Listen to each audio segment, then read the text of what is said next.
Hi everyone, welcome to AzCATI facility, and I'm glad everybody could make it today. So we're going to do the tour today, and we're going to provide this link for online students as well, so they can see what we were doing during the tour. So we're going to start from laboratory.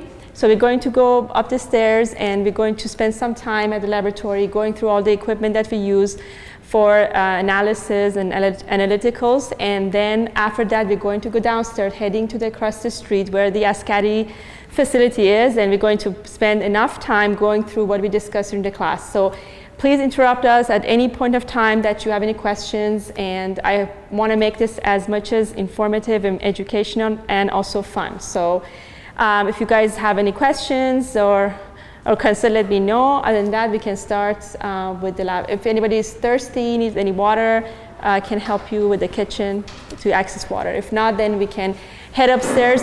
Dr. Eustace will be helping me today and giving the tour, so please direct all the questions to both of us.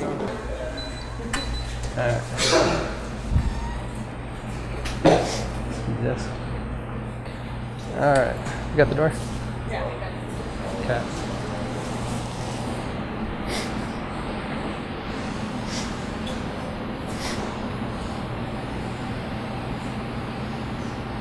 All right. Keep coming in.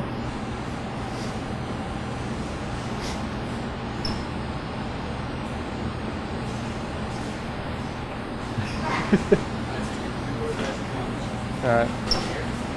So welcome to AzCATI's upstairs facility. This is where, once we collect biomass outside, we bring it in here for first processing. This station is used by the technicians. This is where they originally take collected samples and start separating it out for the various functions that we're going to accomplish, whether it's dry weights, lipid analysis, so forth. And so that's what these first couple benches are for, is for technician use and processing biomass that we've collected outside. What's up? Good, how are you?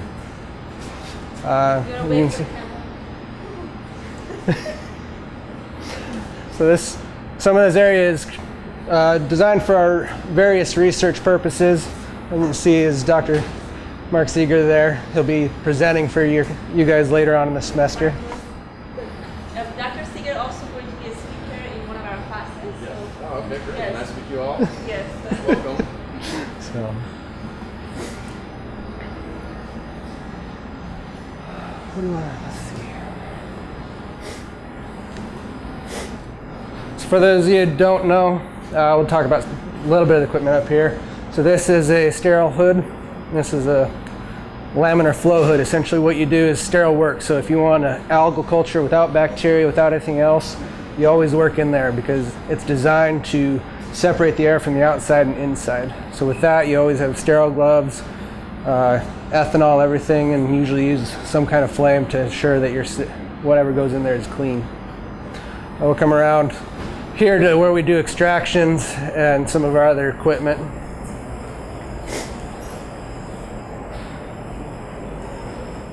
Alright. Wait for everybody to come on scale and moving. You guys can just round around. Go ahead and pass. No, you're okay. So here's our main area for doing lab work that requires higher safety standards. A lot of this is lipid analysis, carbohydrate and protein, where you're dealing with acids and organic solvents in order to determine some quantification. Right now our technician is working on carbohydrate analysis. So she's gone through hydrolysis, using a strong acid to degrade the biomass, and then she's going to the next step, which is going to be colorimetric. So she's going to add various reagents to have the sugars react and produce a vibrant green to blue color that we can use in a spectrophotometer. Behind you guys is a small centrifuge and a large oven that operates at 500 degrees Celsius. That's where we do ash-free dry weight. So when we take biomass outside, there's a lot of material that gets in there, dust and various debris that we want to ensure doesn't affect our overall biomass weights when we're calculating how much carbon we've captured. Since Everett, could you explain that there has to be a procedure followed for analysis? Can I explain that? Huh? Yeah. No, just the description that in order for analysis, there's always a procedure and standard to follow. That's what I was trying to say. Okay. So here at AzCATI, whether it's lipid analysis, carbohydrate analysis, we go through and utilize SOPs, standard operating procedures. For us, they're also verified ones that have been completed by NREL. We have a project, ATP3, that works in conjunction with ensuring that our standardized methods are being widely distributed to all the other labs in the US and across the world. So that way we can make sure what we're reporting here is repeatable in other locations. And so it's always important when you're doing lab work to make sure that your number can correlate to somebody else so that they can take your sample or take and repeat your experiments and do it again and get the same value. If not, there's no point in us reporting what we get from processes. So for dry weight, what we do is we filter. And this is a small scale example of what would happen on a large scale for dead end microfiltration. So you use a vacuum to pull, let's see if it, so you use a vacuum to create a pressure difference, and you add water to a filter, much like she is doing over here. And what it does is it'll pull the water, but it'll retain the biomass on there. And so this is an example of dead end filtration versus cross flow, because the biomass slowly builds up over time and you can only do so much. So in labs, we're maxed out at doing 20 milliliters of sample. In a dilute culture and in dense cultures, 2 to 3 milliliters. The problem with that, when you're doing such small volumes, your error starts to go up, and that's why we always do everything in duplicate or triplicate to ensure that our true value isn't being skewed by something. She was going through one. We're not sure that. No, it's okay. No? No, maybe I understand. So we'll go over here to one of our cultivation rooms.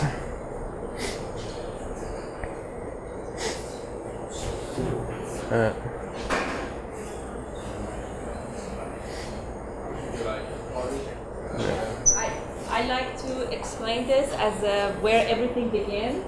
So this where the story begins, basically. So I like to start it that way. Okay. So welcome to where I've spent a good portion of time. This is pretty much where everything indoor can happen. We take everything from a petri dish along this size, where you have streak out and have single cells develop into larger colonies. These larger colonies, once they reach this size, are picked and put into cultures that are 1 milliliter. So we can look at that as something like this, a very small volume. We take this and we slowly scale it up until you see what you have before you. These larger vertical tubular photobioreactors, or columns as we call them inside, that handle roughly 800 milliliters. This is the size where when people are doing indoor experimentation, that's about the max size they go. Because once you hit this size, you can do triplicate. It's fairly large for indoor cultivation, and you start to eliminate a lot of the bias of doing stuff in flasks and smaller vessels. Once we go from this size for cultivation, we go into what are the lab size flat panel photobioreactors, or panels, and these hold 15 liters. And so it's a significant jump in size from 800 mils to 15 liters. But you'll notice the challenge is we can only put 2 panels in front of 1 light source. And so it really limits the amount of replication and a certainty that you have in your cultivation. So that's why we tend to do most of our experimentation indoors in the vertical tubular photobioreactors, as columns, simply because we can do triplicates fairly easily, whereas here at 15 liters it's nearly impossible to get triplicates that are all under the exact same conditions. And that's why once you go up to that size, we move to outdoor conditions. Are there any questions to this point on what's going on in here? Are these two different cultures? Yeah, so there's cultures are kind of in different stages. They're both Synodesmus, but different species, but they're also at different nutrient levels. So this one is greener, meaning it was transferred earlier, and this one is starting to darken and it's going more of a brown, much like back here. So that brown color indicates they're nutrient deprived and are starting to become lipid rich. The other challenge is once you get to these larger cultures, you'll notice they're very open to the atmosphere. And so whenever we walk in from outside or we have a lot of air movement in this building, it's very easy to get contaminants in there. And so you'll notice a lot of this debris buildup that happens over time is from contaminants such as zooplankton, rotifers, and ciliates that have come in and started eating the culture. And you'll get it with smaller samples, like this one as well. So this is our chlorella. It doesn't really last as long as a Synodesmus. These can be contaminated for months as long as we continually to transfer them. Those cultures will be dead in the next 2 days. So that's just kind of the difference you get when you're dealing with different cells. Anything else? Any other questions? Is there a reason why you're only lighting one side of the panels? Simplicity. When we're dealing with this thin of a light path length, it's fairly easy to just light one side, and it mimics more of what you're going to see in an outdoor condition, because you're never going to have light on both sides. Although there's quite a bit of ambient light from the whole room coming in. That gives them a little bit of backlight to them. So. Is there any like light intense for the algae? So like how many hours you have to like irradiate the algae? 24 hours, or would we take like kind of break? So we here in this area we keep them lighted for 24 hours to maximize growth. They don't have an issue growing 24 hours a day. They don't need a dark cycle. In fact, when they're dense enough like this or any of these, there is a certain area where there's not a lot of light penetration, and so they kind of get a natural dark cycle that occurs. And do you think that if we increase the intensity of the light, like make it brighter, do you think it will increase the growing speed of the algae? To a certain extent it will, but you hit a point where the light intensity really causes photoinhibition, where they just kind of say, that's too much light, I got to back, I'm just not going to grow. And stuff. So these, the answer here is first. So these cultures are essentially taking a biomass that was lipid stressed and letting it go even longer. What it is they've gone to a point where they're no longer lipids. They have their lipid drops off, and they start producing other secondary products such as astaxanthin and castaxanthin, higher value products in that stress phase. So they'll go through this sometimes at the same time as lipid production or as a stage after that. Everett, can you go through this sample that you did? Can I go through this? Yes, it's your name initials on it. Yeah, that's what I showed them. So this is, she wants me to explain this. So this is a petri dish. Essentially it's a traditional microbiological method in order to isolate individual cells. So you'll take a sample from something that's contaminated or multiple species, and you'll streak it out in different quadrants. First quadrant is very heavily streaked, and then you'll utilize a different end of the loop, or you'll sterilize the loop to clean it off between each section. So your goal is to take and stretch out very few organisms so that you can get one cell that grows up into a whole colony. That way you can ensure how pure it is. That was the question. Yeah. You had a question? Light? So these are actually bright enough that if you have a dilute culture, it can actually stop them from growing. So these are sitting usually between 200 and 500 microeinsteins is what we keep these at. High enough so that we can grow in the phase that would be similar to what we'd see outside almost. Light's definitely not as intense outside, but it's strong enough that if you have a dilute culture, they will die. The gas pumped into the vials is just carbon dioxide. So in most of these situations, we don't need a ton of CO2, so it's 2% CO2 mixed with 98% air. Okay. So it's just compressed house gas with gas cylinders kept in the corner, and we use flow meters like this to kind of balance out and add enough CO2 to prevent pH limitation. All right. Any other questions? All right. We'll head outside.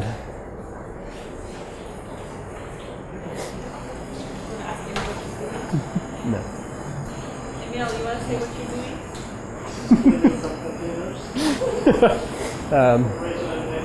Yep. Can you show them a sample? No, I don't have any. So these two rooms are additional analytical rooms. We have microscopy set up. We have two regular microscopes that can go down to 1000x viewing, so we can see even bacteria fairly easily. In here, just on the left, there's an instrument called FlowCam. And what it is it blends the technologies of flow cytometry, where you have continuous individual particles going through a small port, and it adds in a camera. So it can take a picture of individual algal cells at a rate of 10,000 per second, or so 10,000 per minute.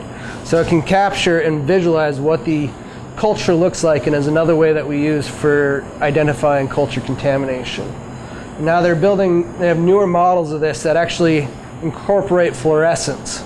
So you can stain your culture with Nile red or Bo-Dippy, which attach to lipid particles and will fluoresce under UV light. And this light kind of gives us a way to quantify intracellular lipid content, determine if the culture is actually ready to be harvested or if it needs to go longer.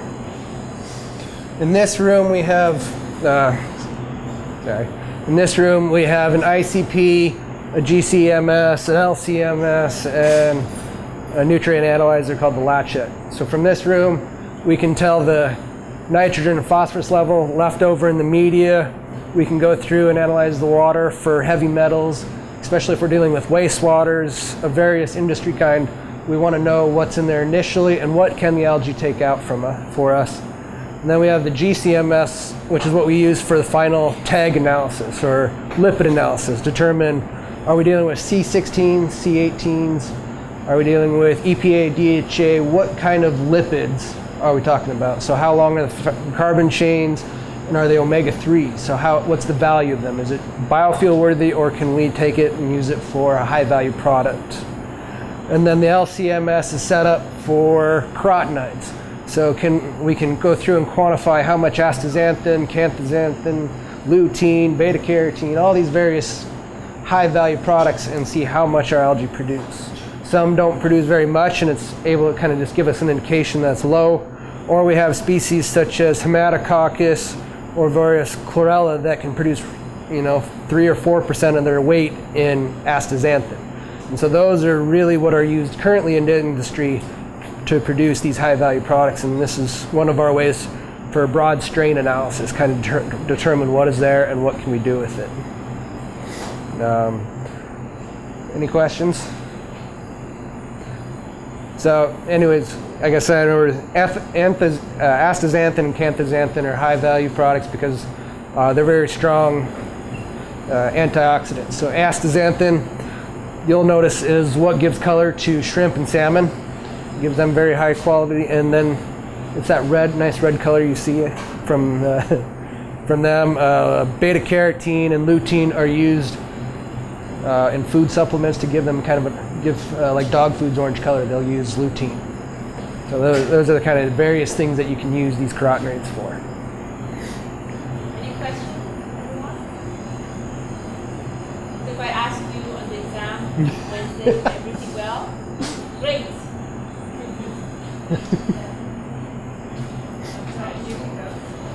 Alright, let's take them out to the right. So we'll stop in this area here. So this room kind of is empty right now, unfortunately, but this is where we tend to take our cultures for large-scale production. So it's very similar to the other room down there, except this one is designed for 1 or 2 species, and it grows them up on all these different racks at a high rate, and that's what they take them outside for. We've been battling a lot of different contaminants from the summer as the heat's high, and it really is more challenging for us to cultivate at times. So now we're just getting to the point where we're starting to ramp back up and produce more culture. So here in another month, this whole room is going to be entirely full of culture, and we'll be able to produce a large amount of biomass for people. So now we're going to head outside and to the outdoor facility. So, all right, so this room is kind of was overflow space, and now it's being used more for various processing. They have somewhat of a clean room, kind of help prevent whatever's in there from getting contaminated. We have a large-scale freezer and fridge over here for processing or storing biomass. And then we'll get over this way. So when I talk about lyophilization, freeze drying, this is kind of what it looks like in a larger system. It essentially has these large plates that can be frozen, that runs a current, it freezes the whole chamber, and it'll slowly pull a vacuum, and it'll condense whatever water comes off your algae here and put it and condense it, and puts it on a condenser here, and then it takes a couple days, but we can harvest several kilograms of biomass at a time here, which for this size facility is pretty good.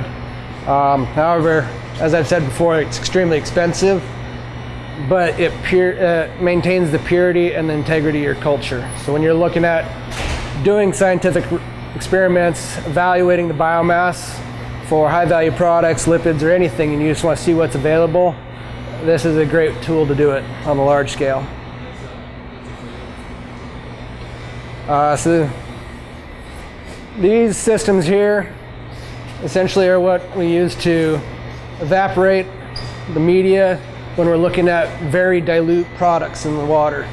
Essentially, it'll boil off, slowly evaporate the water that's condensed into this chamber, and then it leaves behind a residue here that we can further analyze and determine what molecular products are in there, whether they're biological or other components.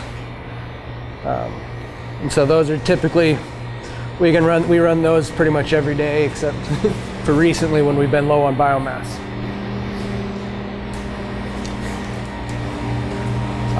So here we have two larger systems for extraction. So this is PEF, pulse electrified field.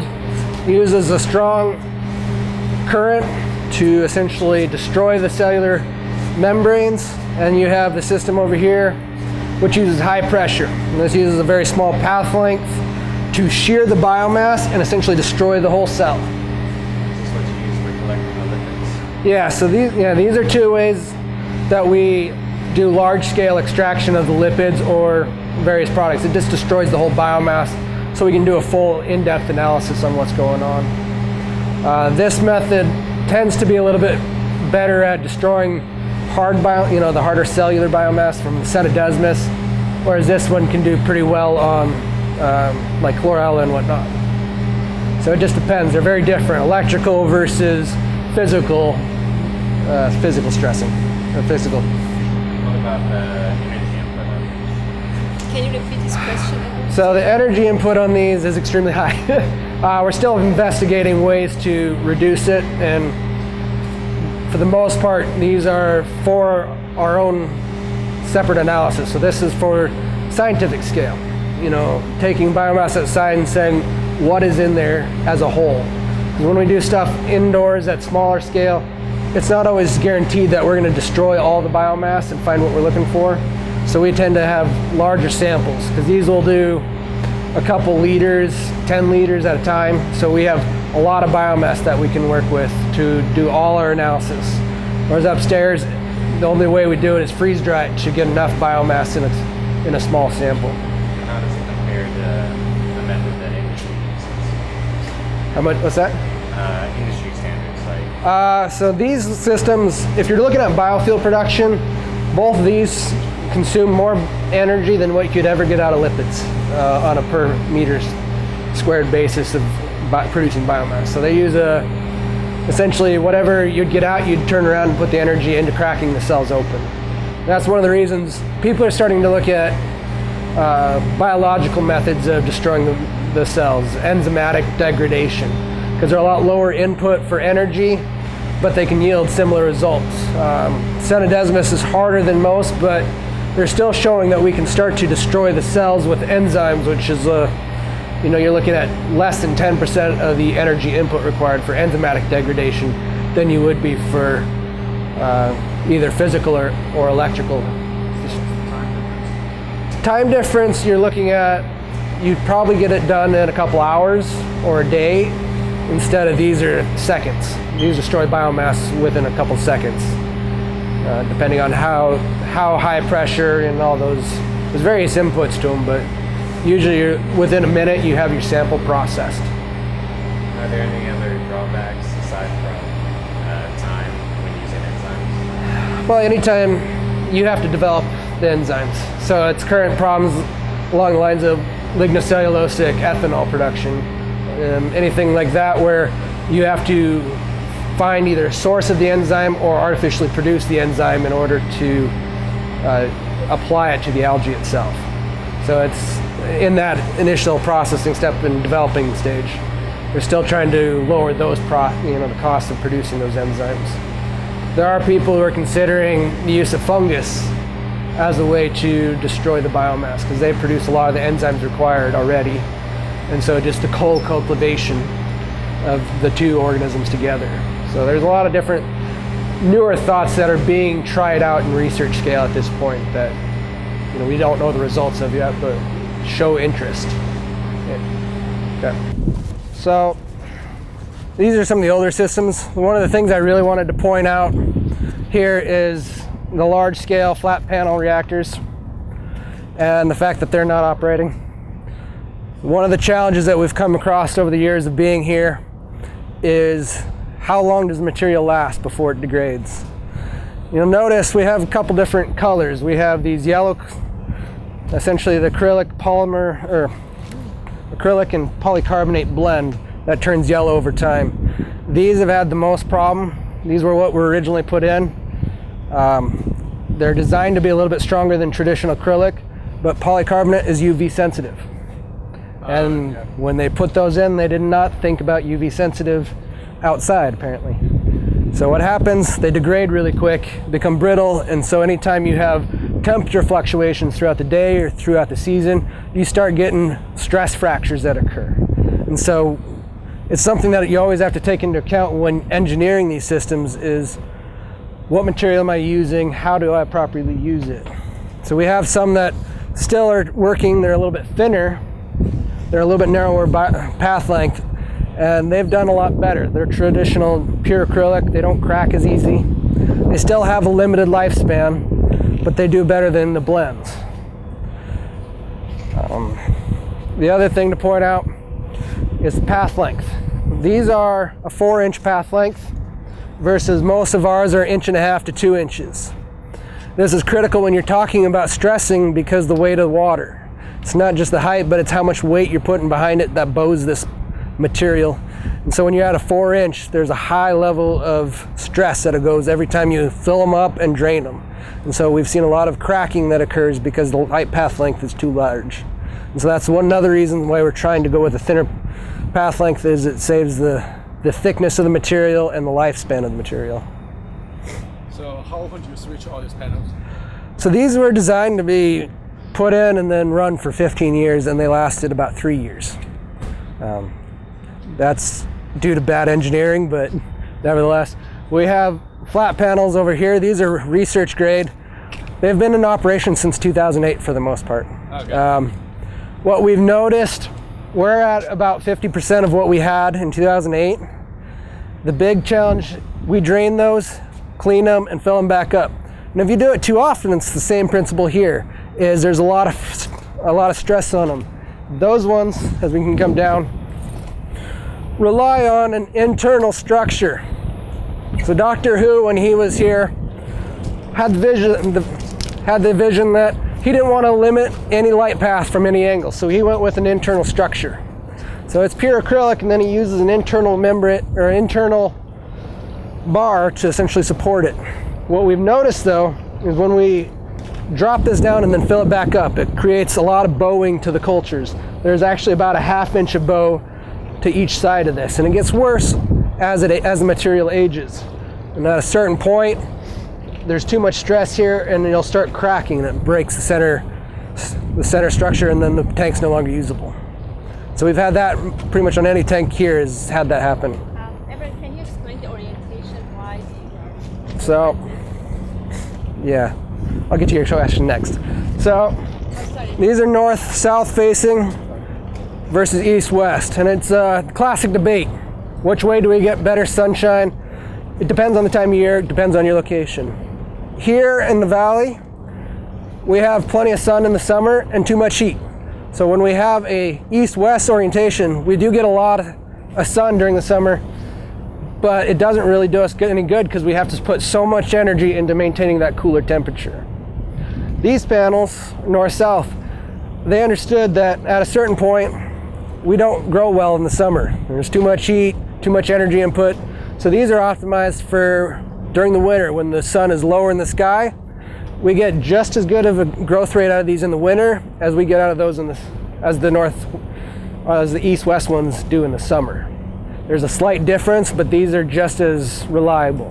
And it comes down to, that's the big challenge here in a lot of places, is optimizing temperature and making sure you have to know your system and how to deal with temperature.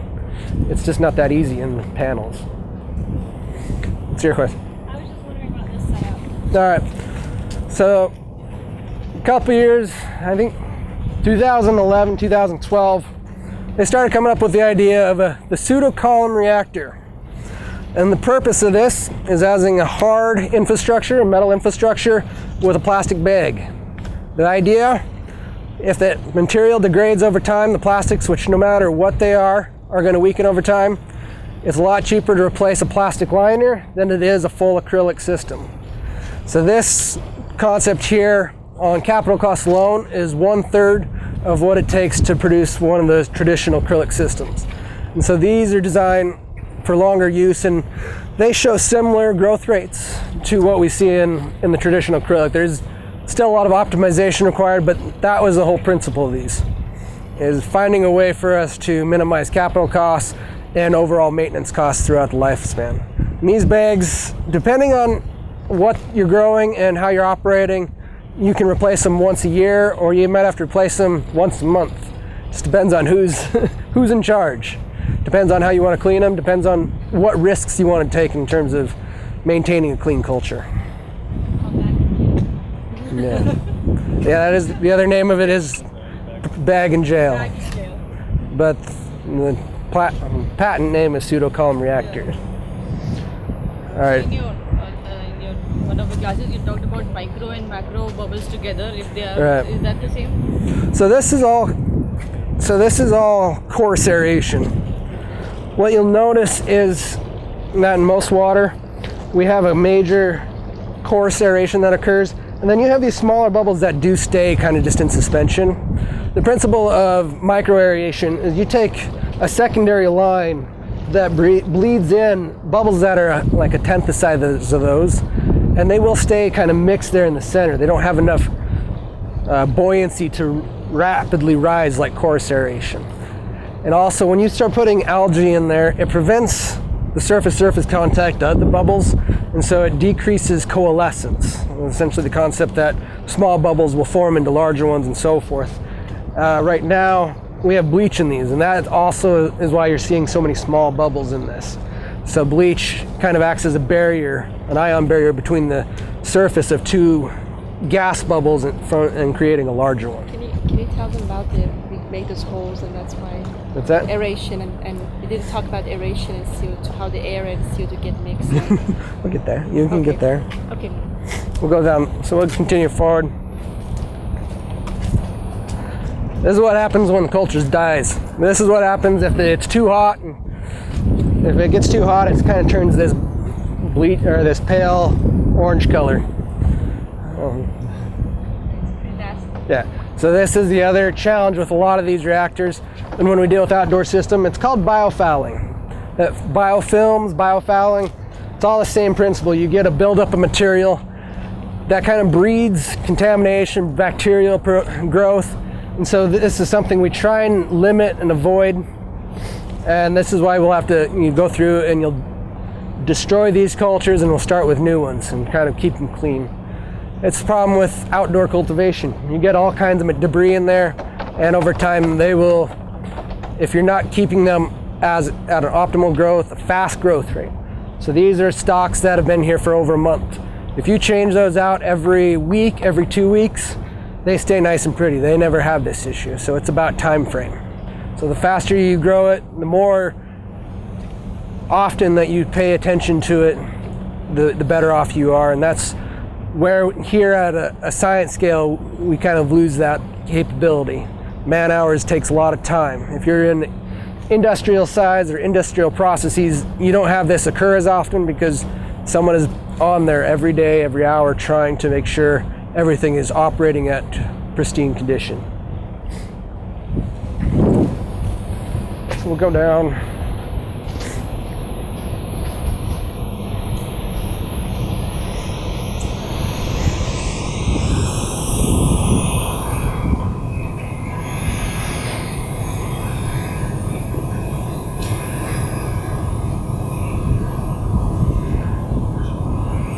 So these are essentially, this is the operation. This is where all the energy for these cultures is going.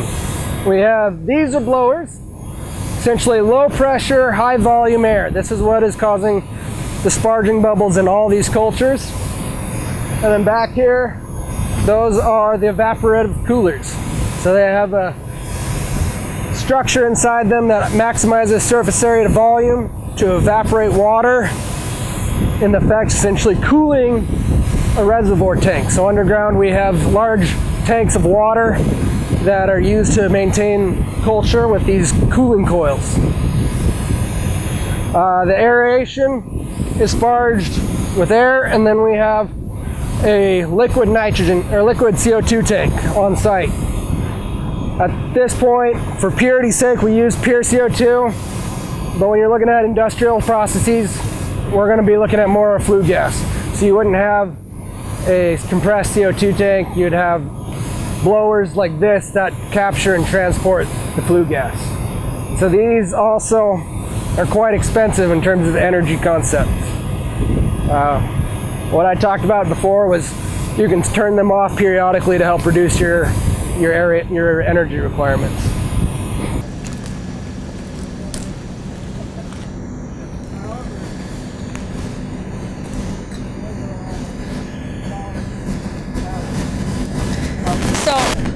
During the cultivation production system, Dr. Eustace touched briefly on how the arid system works. So this is another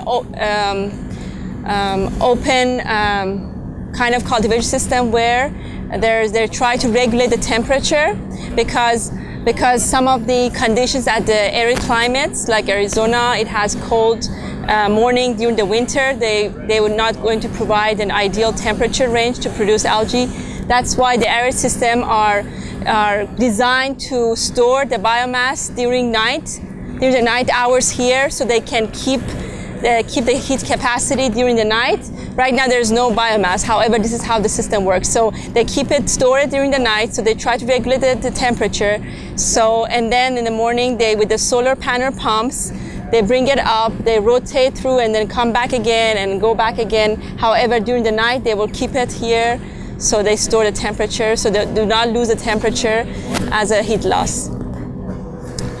So we talked about some of those. Remember the history project, that history lecture that we had? So these are the attempts in order for large production systems. So you saw those smaller ponds, these are large scale production. So this was designed to produce biomass at a larger scale.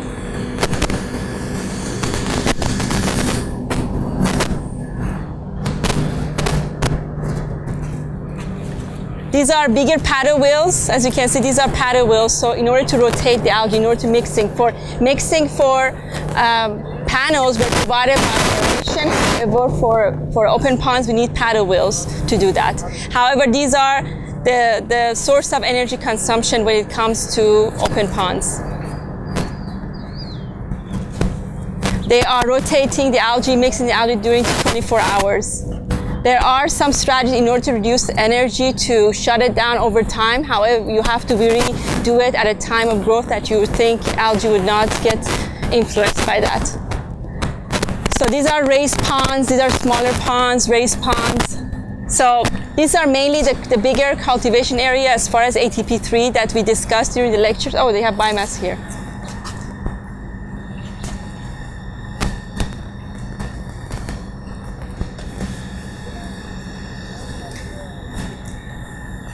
So then at the very end, we have the harvesting unit. Nice thing about this pond, it's actually green. Okay, you want to talk? If you look at the other one, it's pink. Okay, so do you want to introduce yourself and then? Oh, okay. Okay, you're going to go ahead. So I'm Pierre Wenzel. I take it you guys have seen the lab, the analytical lab, and you've had a look at the photobioreactors. Those are enclosed growth vessels. These are sort of exposed, right? They're like ponds. So in general, these are cheaper. So if you're looking to make high value product, you may not go with a lower productivity, more readily contaminated growth vessel like this. But if you're making biofuel, you want to scale up, your chances are you're going to go into one of these ponds. We typically use the photobioreactors to inoculate these ponds, like we'll use the Helix photobioreactor. It's such high density, we'll just dump that into this 60 square meter pond here. That's called hybrid system. You need to inoculate in panels to get to higher density and then move them to the ponds. So because panels are able to produce biomass at higher density. Is that just used to ensure the success of the larger? Yes. Yeah, so you can ensure the success of a large pond by putting a lot of cells in at the beginning. Another way is to keep pH high and maybe use sodium bicarbonate, which we don't do here, but they've been doing that for years when they grow spirulina. You guys know about spirulina? You know, when you get your shake, they get the VitaBoost shot in there and they get the spirulina. So spirulina is not really algae. They like to tell you it's algae, but or they call it blue-green algae, but it's actually a cyanobacteria. So it's photosynthetic like algae, but it's just a prokaryote. So we grow here algae, microalgae. The most important consideration when I'll get to the downstream harvesting in a minute, but when you're talking about facilitating your downstream processing, the most important consideration is which algae do you choose to grow in the first place, right? Simple consideration, right? Either it's a genetically engineered something or it's something you bioprospected out in the wild that does really well in the outdoors, whatever. But the algae that you select is going to greatly influence how costly or how efficient your dewatering steps are going to be. So just like any company that does processing, you're going to have your upstream always affect your downstream. It's better to target your problems, your issues as upstream as possible before trying to fix something downstream, throwing all the money on the downstream. Right. That's why cultivation is a very important step in algae processes, because that's all you get the cells to a certain density that you can eliminate some of the energy or water processing at the end of downstream. So yeah, in addition to the weight, obviously the concentration, you want that to be as high as possible when you're harvesting. It's more efficient when you're centrifuging, when you're filtering. But also just the very nature of the algae. If it's a filamentous algae compared to a small spherical algae, it's going to be a lot easier to harvest. So spirulina, the cyanobacteria, is filamentous. So they found it's very easy to harvest. What we grow here is typically like Nanochoropsis. That's like about 3 to 5 microns in diameter. It's spherical. It's growing in salt water. So when you talk about centrifuging, the settling velocity of a centrifuge, which is what really drives your separation. You want to get the liquid away from the algae. It's going to be dependent on the diameter of your particle, your algae. It's also going to depend on the density difference between the algae and the surrounding growth medium. So if it's salt water versus fresh water, you're going to have a harder time because you want that density difference to be greater. and you get greater density difference with freshwater. So with nanocoropsis growing in saltwater, we have the worst of both cases. We have a small diameter particle, and we have it growing in saltwater. So it's very inefficient. You run it through the centrifuge, and it doesn't come out clear the first time. It's less green, but there's going to be algae coming out the back, and you want to rerun it. Okay. So we talked about the cultivation step. Now we go to the harvesting, and we already covered some of the harvesting. We do not have all the harvesting methods in here. However, the ones that we have, we go through them, right? You want to take? Yeah, sure. So that analytical lab that you guys got a tour of, that's basically what we do with our samples here. This is where we grow everything, and then we just send it over there. And what we do is we analyze the biomass, and we analyze the surrounding growth medium. So for the biomass, we'll be analyzing for lipids, carbohydrates, proteins, and for the surrounding medium, and also dry weight and cell counts. But for the surrounding medium, we analyze for phosphates, the nitrates, and all the maybe some of the metals in the water. And then the point of why we actually do that is because we want to recycle some of the nutrients back to the system, because there's nutrient conservation, there's issue of cost, and we don't want to lose the materials at the end of the process, so we try to recycle them. That's why we look into the whatever the media that is left after the harvest. Yeah, see that bag over there? That's salt, and it costs money. You think we just use seawater, but we actually spend a lot of money on the salts. So it's not just the water that we're trying to recycle; it's also all the metals and the salts that are worth something to us, especially when we're growing nanocoropsis. So you want to start? Real quick, I just want to. So these ponds here are with the ATP3 project, and so we have a project that is being coordinated by ASU along with I think 5 other partners. Those being Solana, it's a company in Hawaii, Florida Algae in Florida, Cal Poly, Georgia Tech, and I might be missing somebody there. But we have basically the same ponds at all these sites. Same exact protocol to inoculate, to grow, to sample, to harvest. And the variable in that project is essentially just the geography, the climate. So that's the variable, but it's a multi-site experiment. And we have these little sensors. Not all the ponds have these sensors. We have these sensors here.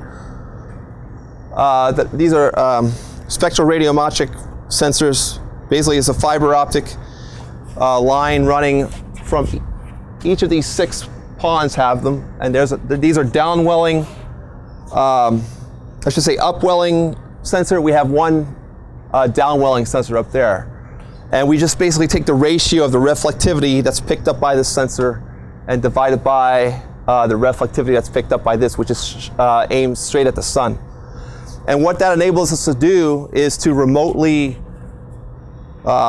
basically estimate like how concentrated the algae is. We don't have to go in and actually sample and run it, for dry weight or OD. We just can pick up the reflectivity and get a sense as to how concentrated the cells are and whether or not there is an advent of contamination. Because when these predators eat the algae, they're going to metabolize the chlorophyll, and that affects the fluorescence of the metabolic byproducts, and we can pick up a different shift in that fluorescence with this type of signal. So that's something I want to point out, that not many people are doing that. It's something that we're certainly experimenting with, and we want to keep doing these cultivation trials to see if we can remotely assess the health of a pond without having to go in each day and sample physically. If I can ask, you said you're basing the readings you're getting out of the pond to what you're getting from. So that's the denominator. Yeah. Why aren't you using it based on just a full pond that has 0 culture in it? Does it matter? Well, there's a control. Okay. We also have a target called a spectrotron. It's basically it's called a Lambertian reflector. I think it's a 50% perfect reflector. So any light that shines is 50% reflected, and we calibrate with that target.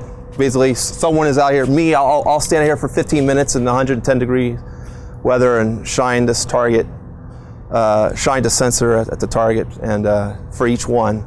And then we also calibrate for no light, and there's a lamp that we have, and we will shut that lamp off, and then we'll calibrate with that total darkness. That's how we calibrate it anyway. I think I like to start here. This is the pond that is integrated actually with a preliminary piece of harvesting equipment. So this is called a vacuum airlift system. It's developed by a company called CREN, or in France, and it essentially serves, I think, 3 purposes. So it not only enables you to continuously harvest a little bit of the algae. By harvesting, I mean you basically administer some compressed air, maybe 60 liters per minute of compressed air. And there's a way to control that down there. And you administer it through these tubes here. And you get a swarm of small bubbles. So when you're harvesting, you want the bubbles to be small. So the smaller the bubbles, the higher the surface to volume ratio, and the more bubbles you have, the more frequency you're going to have of collision and adhesion of the algae onto the bubble. And you basically want the bubbles to sort of carry your algae to the top, and they'll kind of flocculate along with adhering to the bubble, and you'll have a flock. Basically, you've effectively increased the diameter of the algae. So again, they're like 3 to 5 microns to begin with. So that's a problem. So what we do in downstream harvesting is we can add a flocculant, or a coagulant, which will neutralize that negative charge of the algae, which otherwise repels, right? So you can offset that by adding a flocculant, or you can just try to bring the cells together by this dissolved air flotation that we have going on here. So the algae will float all the way to the top, and there'll be a vacuum pump running. That's the vacuum pump over there. It's a 1 horsepower vacuum pump, and it'll lift the liquid, but it'll also remove the foam, the flock at the top, and that foam will drop into this little tank here. So you'll have like a concentrated foam, if you will, algae foam, and I've actually gotten 120x concentration out of that, so it's pretty good. It hasn't been going on continuously, but at times I've been getting 120x. Usually I get maybe 20x concentration factor at a harvest rate of about 4 liters per minute. That's probably the best I did with this.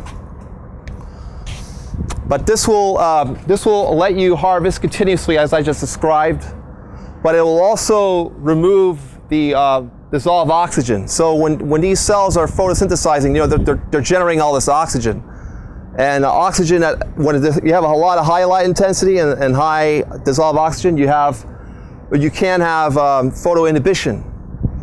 So you don't want to leave that dissolved oxygen in the pond if you can help it. And sometimes the paddle wheel mixing doesn't do enough good to remove that dissolved oxygen. So this will actually strip out the dissolved oxygen. And the liquid that it gets pulled up and then comes right back down through the inner cylinder. So there's an inner cylinder inside here which gets all the bubbles, but then that liquid has to go somewhere. It's not going to go all down to this tank. A lot of it's just going to come flooding right back down, what's called a downcomer. So there's a riser section and there's a downcomer section. And when it flows down gravitationally through the downcomer, it helps actually circulate the pond in addition to the paddle wheel running.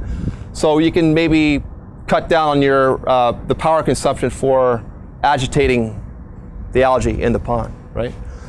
So those are the 3 things. So dissolved oxygen removal, liquid circulation, and harvesting is what we can accomplish with this unit. Can we go this way? Because we class Sure. only 5 minutes.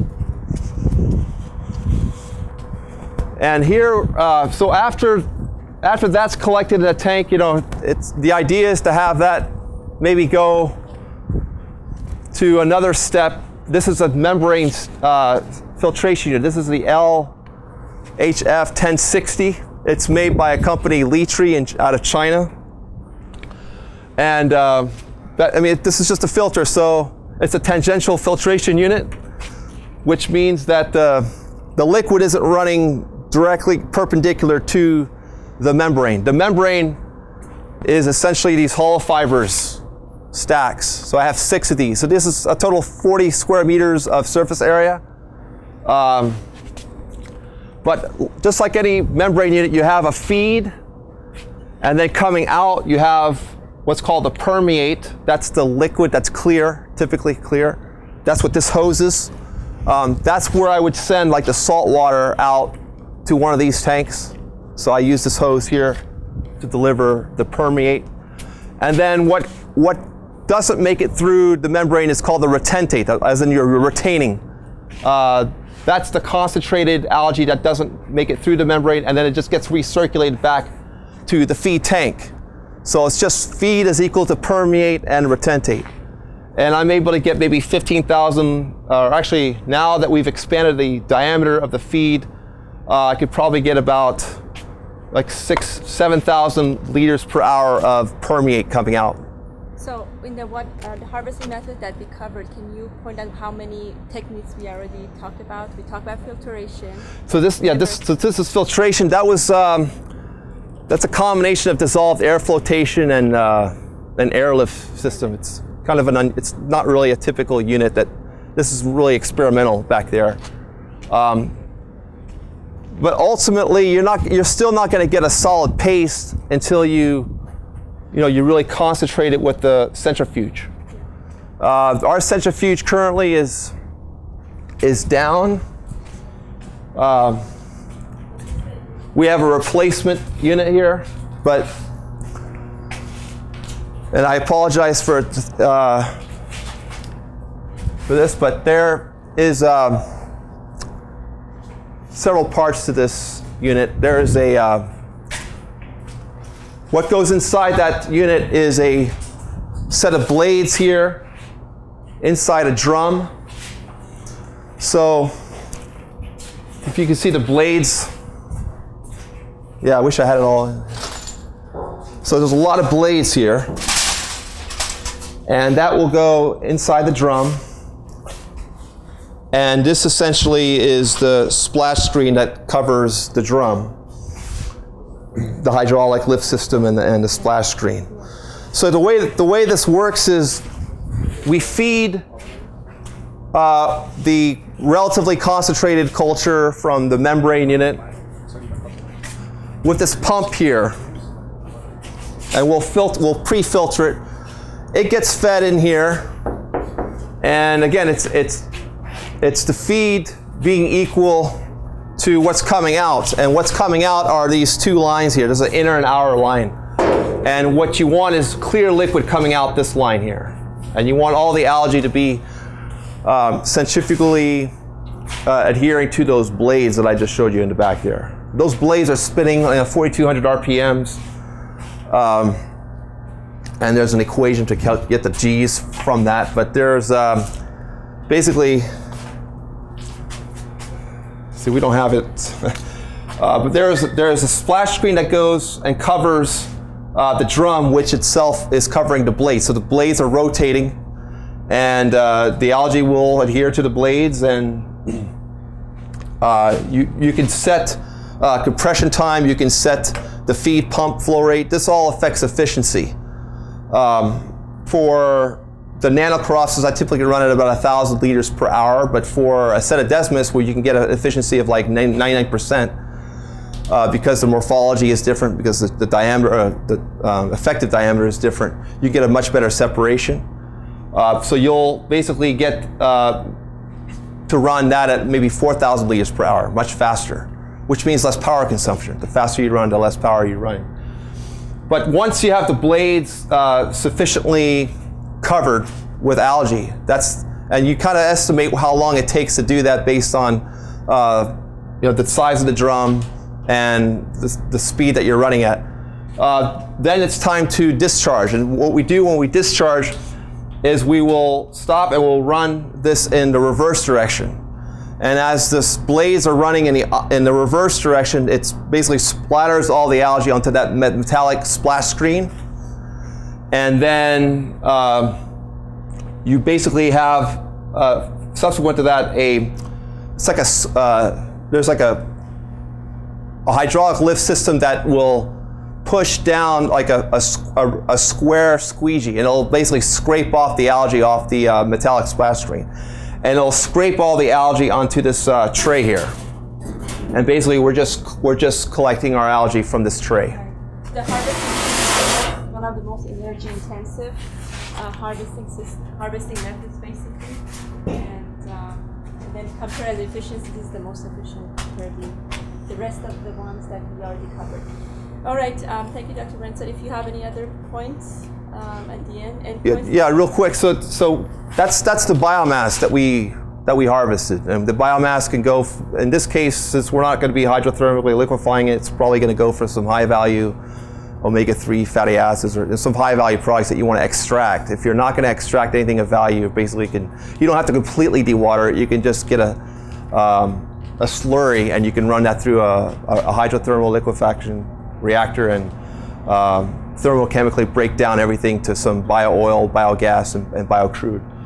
But that's the biomass. But the water, the water that we had coming out, I have a hose going straight out to the tanks, right? But ideally, that water, because that salt water came from a Nanocaropsis culture, there's evidence that suggests that there's inhibitory compounds being released or being either from lysis or just from secretion by the algae when they're growing.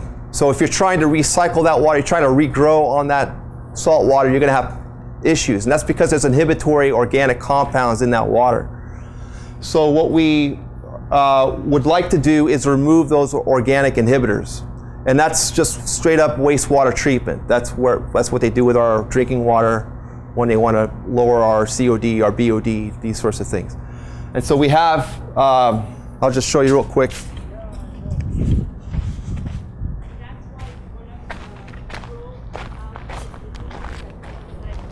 Yeah, we want to remove the inhibitory compounds, but we also want to sterilize the water, right? So we want to do two things. So we have, so after the membrane filtration, we'll send that permeate maybe to this tank here, and then this will feed the ozone injection unit.